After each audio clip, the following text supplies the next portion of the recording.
Hello，大家好。今天呢，学习到一个新的法语的表达吧，叫 poser un lapin。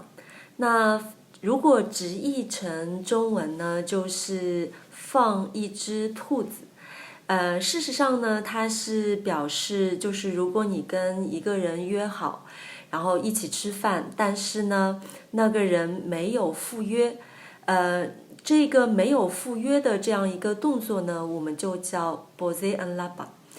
在中文里面呢，我们有一个相似的表达，但是我们放的不是兔子，我们放的是鸽子。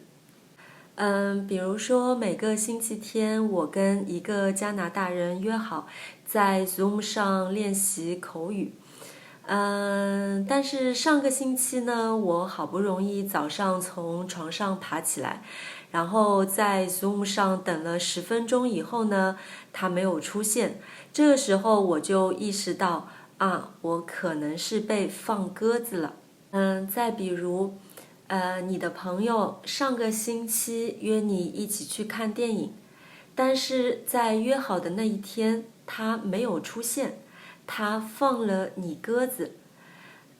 但是呢，这个礼拜他又来约你看电影，你就会怀疑这次他会不会再放我鸽子呢？再比如，晚上同事约你一起吃饭，但是不巧你和你的男朋友早就约好了，那这个时候呢，你就可以这样回复你的同事：不好意思，我已经和我的男朋友约好了，我可不想放他鸽子，他会不高兴的。为什么在中文里面会有放鸽子这样一种表达呢？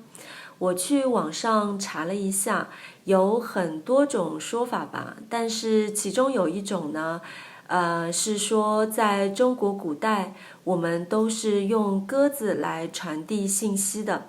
那久而久之呢，鸽子也被叫做信鸽。如果你放了鸽子，那你就没有办法传递信息了，所以呢，也叫失信。那在现代的中文里面，失信呢就是没有遵守承诺的意思。所以呢，就是我们把放鸽子，作为就是来表达一种没有信守承诺的这样一种表达。原先呢，我想在网上看一看有没有其他关于鸽子的表达。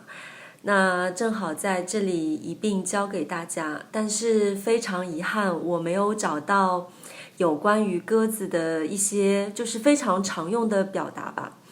那但是呢，我在网上倒是看到了很多跟鸽子有关的菜和料理。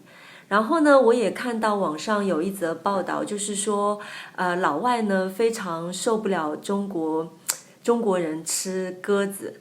那但是真的就是在中国呢，吃鸽子就跟吃鸡一样是非常普遍的，而且我们觉得鸽子的营养呢非常的好，鸽子的营养要比鸡好了。那如果你是孕妇或者是刚动完手术的病人，我们都会煮鸽子汤，来给他们补营养吧。而且呢，就是有一道菜，就是在粤菜里面有一道名菜叫烤乳鸽，真的是非常好吃。然后如果是去港式餐厅的话，一般是必点的一道菜。我那个时候在魁北克城旅行的时候呢，看到一家还蛮有名的吃兔肉的餐厅，然后这家餐厅的名字翻译过来呢，就是蹦蹦跳跳的兔子。其实在中国也有吃兔肉啦，但是在上海，我觉得上海人是比较少吃兔肉的。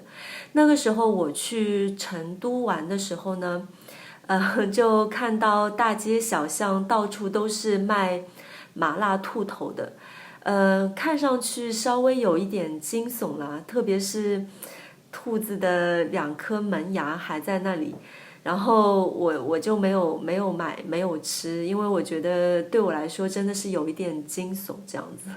好啦，扯得有一点远，所以今天教你们的法语表达放兔子和中文表达放鸽子，你们都学会了吗？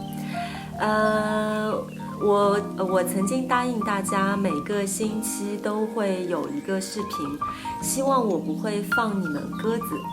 非常感谢你们的收看，我们下次再见。